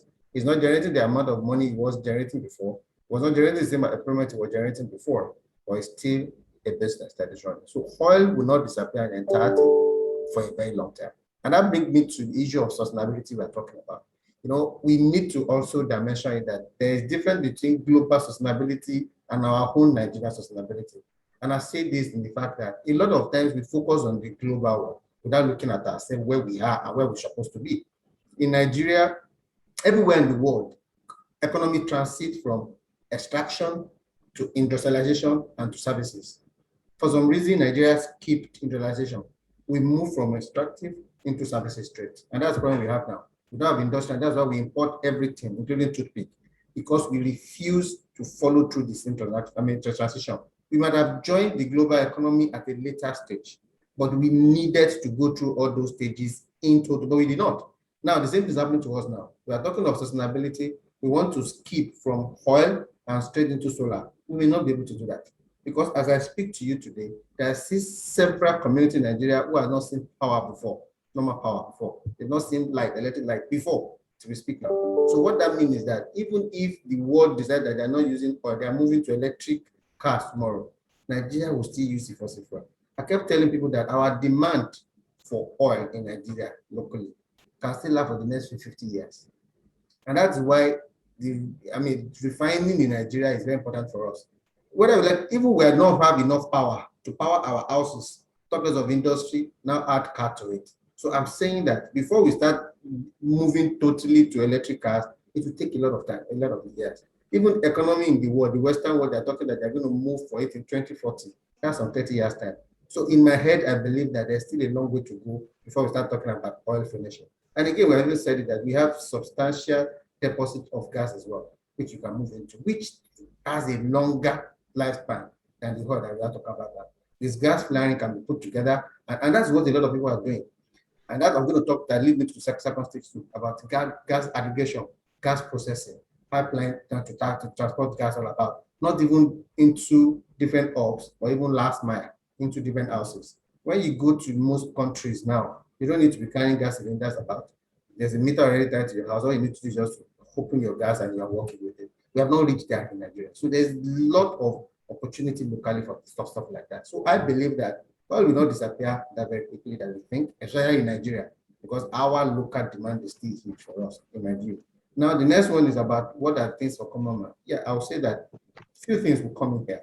Number one will be significant employment generation.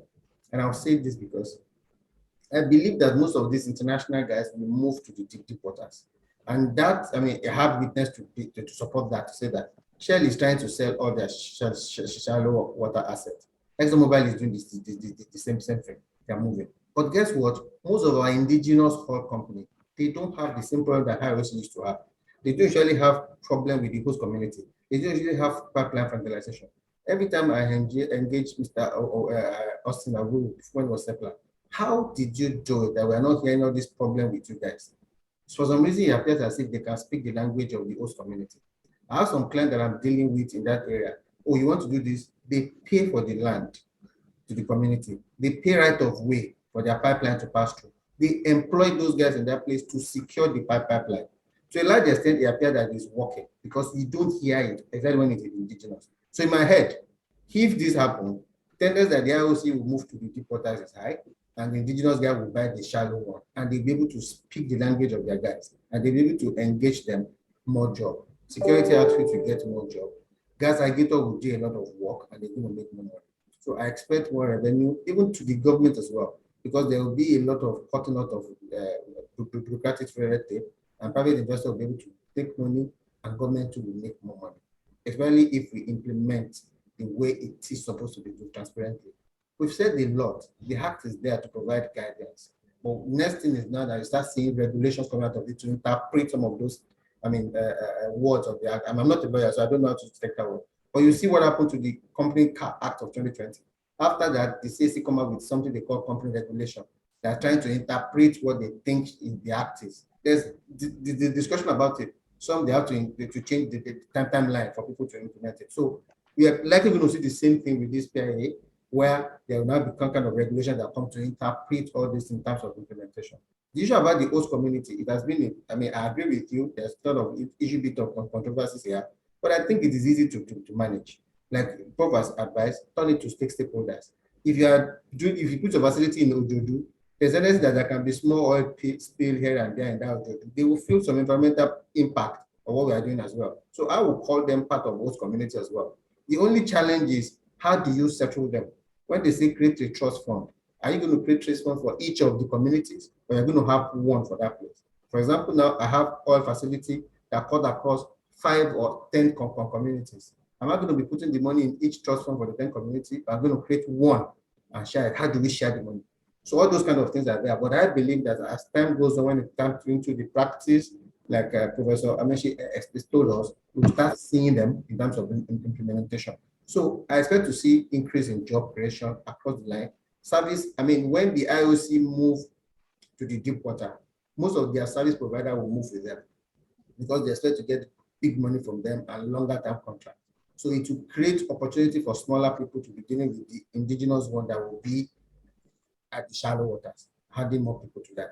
There's tendency that, the argument we already have against the IOC is that they are bringing technicians from outside of the country rather than employing more local people. The indigenous guys will probably include more local people. So, and there's a lot of things across the line. It's not only about direct services to the industry, there's a lot of indirect as well. Food production, supplying stuff for people on that. Even common food that we sell in post-colonial sites in Nigeria, we see how much impact it had in the informal sector. Same kind of things will happen in that area as well. So, largely speaking, that's what I'm going to say. What are the things that the common man will feel on this in improvement in employment for them and from family, direct and indirect, and also increase money in that sector, because now we can commercialize a lot of things, and now we remove the bureaucracy from the business. Thank you very much. Thanks very much, Mr. Ademola. Very interesting conversation. When the person asked the question, what happens when they all died? I first said, God forbid, it's not our portion. That's a strategy that helps. You started with the spiritual angle anyway. That's everything you want to be in Nigeria. You need to employ a spiritualist. But it's also important, and I think it's good education for Nigeria that the oil will finish. That's why they call it an extractive industry. You are extracting something, and there's a likelihood that it's going to finish. However, the oil will finish faster than the gas, because Nigeria made the law many years ago, and called it the Associated Gas Act. And I remember I mentioned then that no, Nigeria does not have associated gas. We have associated oil.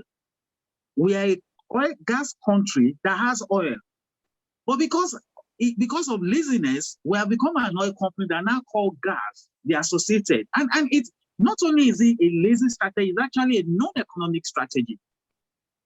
Virtually every product you can make from oil, you can make from gas. So let me give you a good example. So Mr. Oyebanji, for example, has talked about diesel. Diesel that we send in Nigeria is made from oil. and he has talked about the price. But you know, you can also make diesel from gas. Do you know the curious thing? In the international market, diesel from gas is more expensive than diesel from oil. Actually, diesel from gas is the purest form of diesel that is available. Most of those Formula One cars and those race cars use the diesel from gas. So you realize what we have done is that we have taken the easier part of what we have and put all our energy around it, but the more sophisticated, but the more lucrative one we have left undone. And maybe that's part of one of the things the PI will try to do with a lot of more investments in gas. People will start to realize that this gas is actually our cash cow, not really the oil that we have spent a lot of time trying to put a lot of focus on. So that's a question somebody asked there. Benga Biodun has also said we should make this recording available to all attendees. Organizers, please help us make that happen.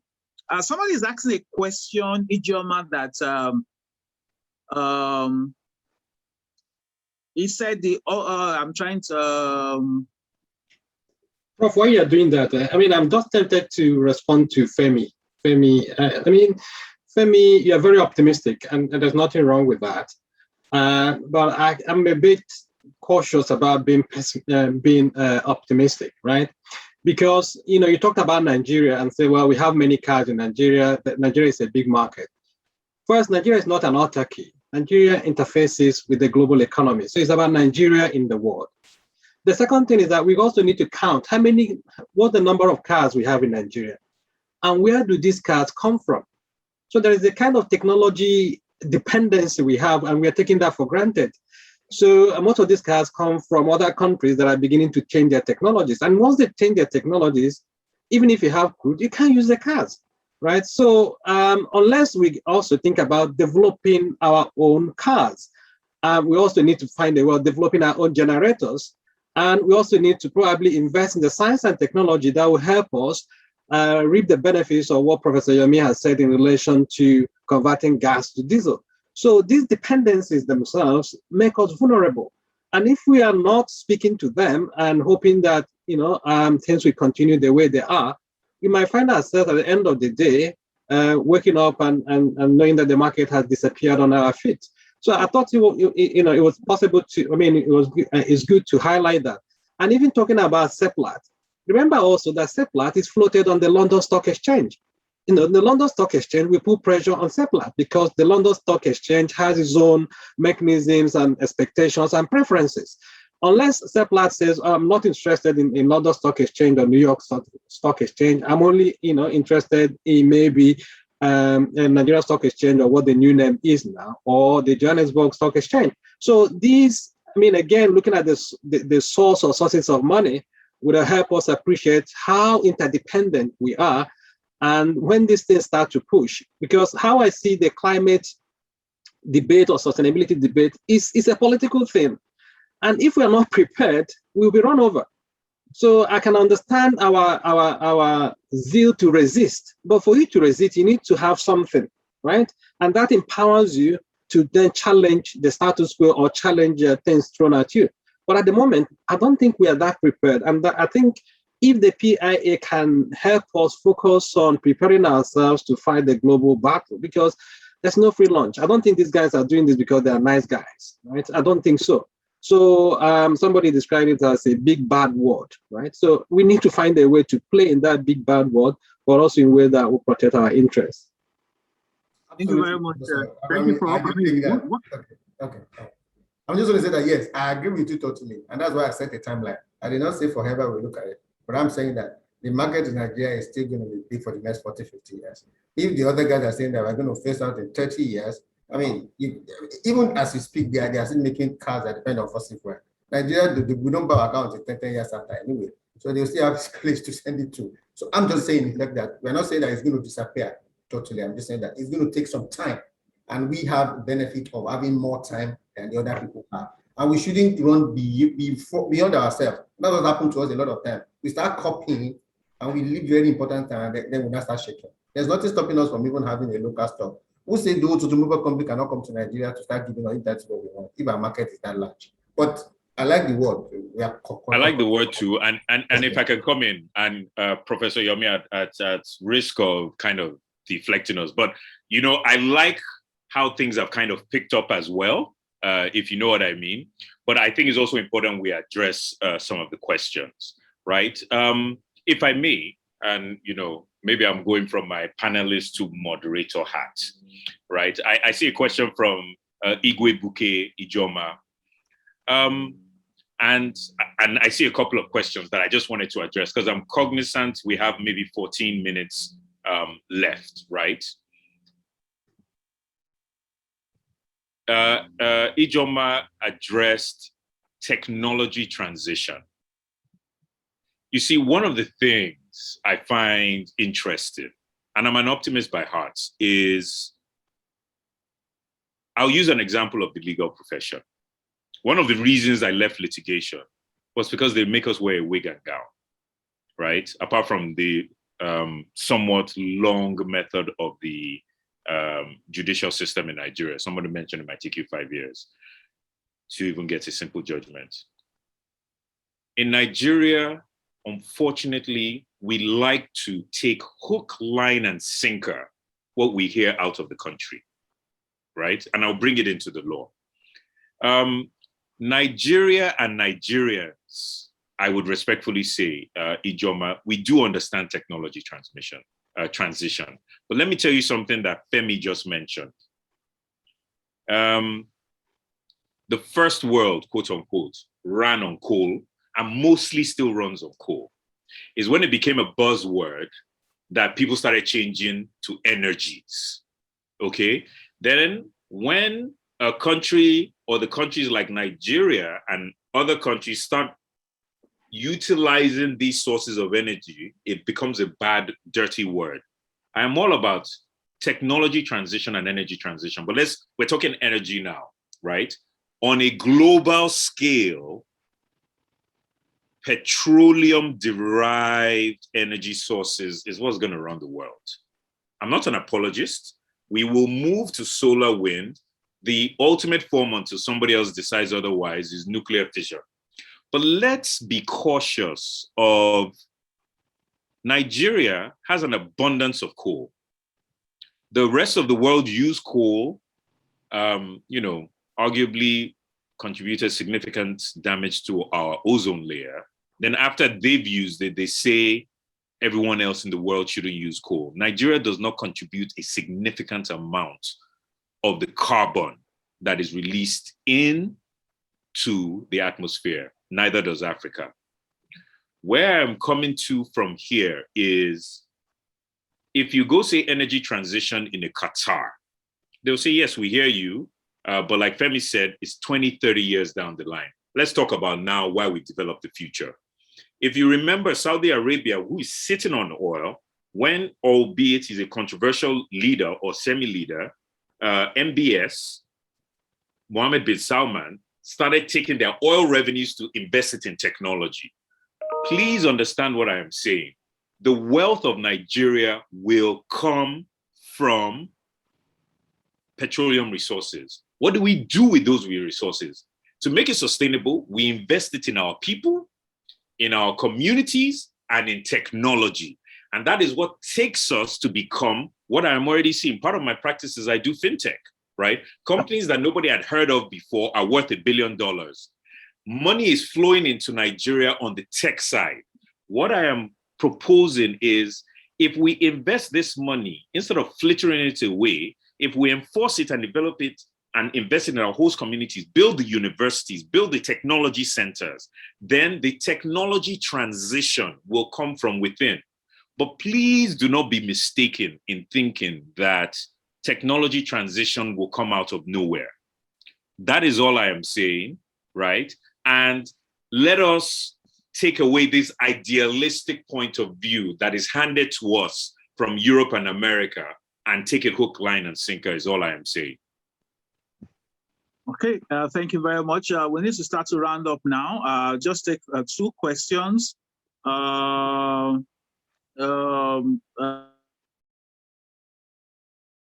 Actually made much of a comment. He said there are principles for determining who the host community is in any given circumstance. The first principle is the imperfect principle, and the second is the principle of a historical connection to land. The next issue is what level of imperfect qualifies a community to be classified as a host. Threshold of impact becomes relevant to determine or to serve as a guide. Thanks a lot for your contribution, Obina, for that. There's a quote, there's somebody, I can't get the name, but he says, which part of the country suffers environmental degradation as a result of oil exploration? So the question is clear, as a result of oil exploration. I mean, it's clear. Oil exploration happens in location. So if the oil is explored in Niger Delta, of course, that's where it's going to suffer environmental degradation as a result of oil exploration. But remember, oil exploration is one of the 5 chains of the bulk of activity that happen in the oil industry. So the part of Nigeria that suffered degradation as a result of oil exploration is different from those that suffer oil transportation. It's different from those that suffer from oil marketing or oil utilization. I know that the second in which sometimes we don't actually remember to think about this, that every time you drive your car to go and service your car, one of the things they do is that they remove the oil in your car, right? And they put new oil. Have you ever thought about, is it not nice for us to think about that oil those mechanics removes from our cars? Where do they throw it into? They actually throw it on the ground. I mean, the average mechanic shed is colored black because of the amount of oil they are put there. That's also an element of oil degradation, because that oil they are put on the ground is not going to stay there. You know that for a fact. It's fluid, and by the principle of fluid mechanics, it shall move, and it shall move to some point that may potentially get to your well or to your boreholes as the case may be. So realize that the whole country needs some elements of support to overcome all these environmental challenges occasioned by oil use and production and all of that. And thanks for that great point you made. Let me just check. Obi Nadike says, well, he agrees on the international political dimension of the energy transition. And also talked about, but there's also a question that was asked. Maybe I'll let the lawyer respond to this. 2 questions were about, do you feel that the change moving to the PIA will let the oil industry be more conscious of environmental law now that government is not actually directly involved because of the changing nature of NNPC under the Act?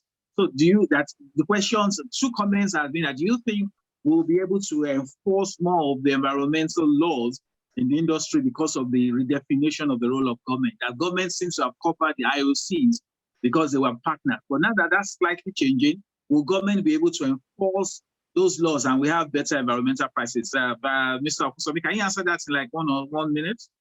Yes, I am hopeful that it will, but we need to keep them accountable. Okay, NNPC will now become strictly commercial. NNPC was quasi-regulatory. Now you have the upstream commission and the downstream and midstream authority. It is hoped that now, without this sort of semi-quasi interfighting that goes on, they will be able to focus on being the regulator they should be. I don't think it will happen immediately or it will be easy. And I think this is realistically a medium-term goal. But I think it's possible because things are, look, let me close out on this. If you asked me when I started practicing oil and gas 20 years ago, that there will be a law that would state you must publicly publish every single contract in the industry, I would have said you were in dreamland. That's part of the law now. Let's see progress where it has happened. Okay. Thank you very much, Mr. Okusoya.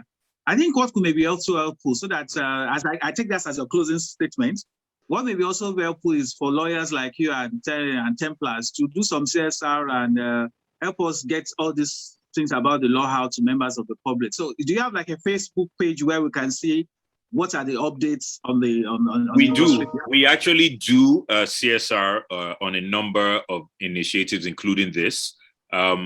We count this kind of education as part of it. Let me tell you why. Most of our stuff is on our website, which is templars-law.com, or if you search for me or the firm on LinkedIn. But why I'm happy and to be part of this is I'm a commercial lawyer, but I am a proud Nigerian. So I want to see our industry move on. So why I participate in this is also to hear from the other side. Professor Yomi, I didn't know you before. I've heard from you. I like the way Kenneth has challenged me, because you know the problem, lawyers like me, we only hang out with people like Femi Ademola. We are all too commercial minded, right? We need Inis and Kenneths and Yomis to kind of bring it all together. And we take the feedback, but it's also important for the organizers as well. And that is part of what they've done, which is why I agree to participate in this. If not, I would have charged a lot of money to even just speak. But they gather all of this together, right? Reduce it to a communique, right? And they present it to the authorities and the legislators. That is how we move the needle forward. In commercial lawyers like me, listening to people like Ini and Kenneth, right? In them hearing from where I'm coming from as well. Let's come together, even the audience. I like the way they've challenged us. Do you understand? They keep you on your toes. I never like a talk shop. So we're going to get there with this interactiveness. Thank you very much. Thank you very much. Madam Ini and Mrs. Elizabeth, I think they have given us, the lawyer has stylishly given you an assignment. He has directed that you should put this in a communique and send that's Elizabeth and her team. Yeah, I don't know them. The lawyer has given you a legal mandate, mandated you. It didn't tell you the fine for non-performance, but I know lawyers, it's when you have committed the crime, they tell you the offense you have committed. So let this come out as a communique. And instead, you say to people in power, we are all Nigerian citizens. This is our oil.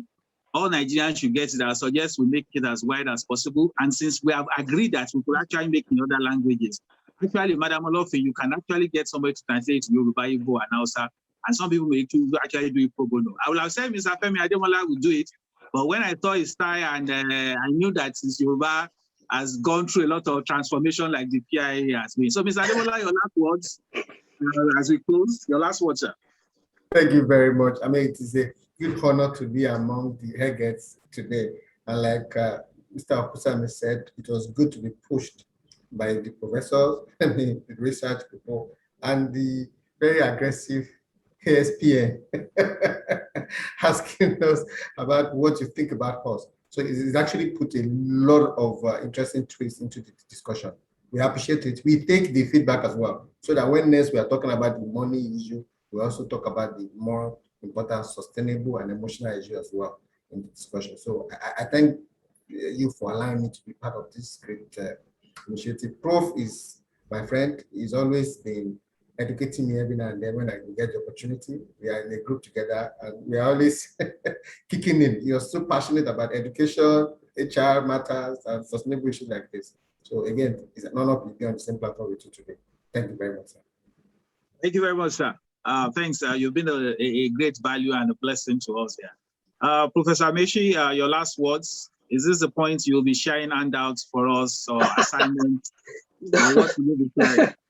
No, really. I mean, I think I've enjoyed it myself. Dayo, Femi, you guys are great. And I wish also that we have this conversation on a continuous basis.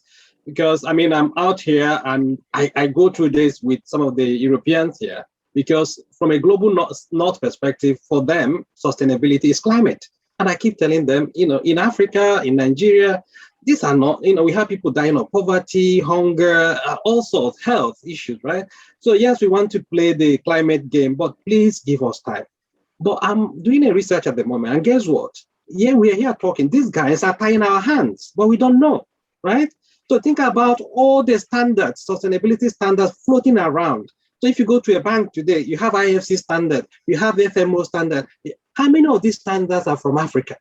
So it's not, they will not come straight to our face to tie our hands, but we need to be careful. We need to be, we also need to do things for ourselves. Dayo talked about universities. Look at what is happening in our education sector. We can't grow the economy with the kind of education sector we have. It's an ecosystem and we shouldn't take anything for granted. I wish this PIA would make our science and technology very strong. And if we're thinking in that direction and being strategic, not emotional about it, because we have to think as a country. And not necessarily because I'm in this party, I'm from this part of Nigeria and so on and so forth, and we sabotage it. And I hope that this is the beginning of a new Nigeria. Thank you, Ms. Professor Alex Ameshi. I really appreciate. No, he said these guys are tying our hands. Let me be very sincere with you. Nigerians' tummy has been tied by government of Nigeria. Our pockets have been tied by government of Nigeria. Our minds have been tied by the poor education you have identified. Nigerians' health has been tied by the doctors who have gone on strike more times than we can imagine. So maybe the only thing that has not been tied is the hands. So if some other people choose to tie the hands, we're just in a tight situation. And maybe that's, we just need a liberator. And thanks for bringing that link between that. I mean, that we need to be conscious of those things that signing to. All right, so let's call on Mr. Oyebanji to give his last words. I know everybody has spoken. Mr. Oyebanji is the CEO of 911 PLC. It's not impossible that he'll be closing by telling all of us to drive to the nearest filling station, mentioning his name and get to the full tank. It's part of the sustainability of our top pockets. The professor said our hands have been tied. I hope that Mr. Oyebanji can untie our pockets by giving us access to and as the moderator, if you are giving the panelists 1 week access, I will demand 1 month. Mr. Oyebanji, please do your thing and make us happy. I don't think it's on this platform. Oh, it's not? Madam Olofi, please, we need him urgently in the interest of public peace, tranquility, and our pockets. He needs to come and show us that he can help us with the sustainable of our pockets. So I need to stop on those notes. Our time is fast spent. I want to thank everybody. Madam, I need to get a last word from you, ma. What will you be saying to us as we go as parting shots? Thank you so much. I mean, really, thank you, everyone. This has been a very, very interesting conversation. I've also learned quite a bit as well, at least hearing it from the perspective of the practitioners. I think for me, again, and I think that's what Mr. Femi Ademola and Mr. Dayo Kosome had said. For those of you that are in that sector and the space, as we strive to ensure that we have far more robust and far more inclusive conversations, that the other parts, are heard. And this is coming from, what we say, the people perspective, not just the commercial and the business perspectives, because the business perspectives will always be there. But how has it translated to development on the ground, and particularly in the areas that Kenneth has mentioned? How has it translated? So whatever bills, whatever laws, whatever conversations we're having in this area, whatever transitions we're talking about, the issues of fintech is also another issue. Yes, the money is coming in, but then the policies and the laws are also coming up. So those are the kind of examples of things you're saying, that we also need to be able to look at it from different perspectives, and also be able to have different perspectives to weigh conversations such as the PIA, for instance. So thank you so very much for honoring FISA-Praxis. I'm the founder of FISA-Praxis, and handed over to Madam Elizabeth and her team, and they are doing very excellent work. So thank you, Elizabeth, as well. And Professor Yomi, I hand over to you, but thank you so much for always. Thank you, everyone. Thank you very much. My job here is largely done, so I'll just call on Madam to give the closing remarks and to form our session. I apologize. We've gone 4 minutes past the time we promised to do. We promise to do so better next time. Madam, over to you, ma'am. So thank you very much. Thank you, everyone, for your participation. I think the most impressive thing for me is that is the spirit of the conversations. This has been very engaging. Everybody participating. It's obvious that this conversation must go on. The challenge still falls on each and every one of us as regards the implementation, all the feedback from participants, the questions they have raised. Be sure that we are listening. And it is a fact, Mr. Kusami, I want to assure you, yes, we do go beyond just the talk. Actually now moving on to publication and see now we can disseminate this as well. Also the beautiful challenge from Professor Yomi talking about maybe also using our cultural languages so that we can reach a lot more people, so that indeed we can have inclusive conversations. Thank you very much, everyone. Thank you to our panelists. I am totally honored by your commitment to our country and the development. We'll all keep on learning. We'll all keep on doing our bit. So Nigeria indeed can be truly independent and can actually, stand for sustainable development for everybody, shared prosperity. I would also like to thank our And without them, this would have been impossible. Our sponsors, Business Day, ProShare, amazing partners. When we talk about sustainable development, you cannot do it without media. And they have been doing this with us for quite a bit, and we want to thank them for what they have done. And of course, the amazing team at TPC. It's always so beautiful to know that it's always not always the front game, it's also the back end. Without good structure, infrastructure, a good team, like everyone has mentioned, you cannot have anything successful. So I'm indeed very grateful to have a beautiful team that we have at TPC. Thank you, everybody. Thank you for everything you have done, your questions, and the ones we can answer, we will, as soon as we can. And thank you, and enjoy the rest of the day. Bye-bye from me. Thank you. Thank you.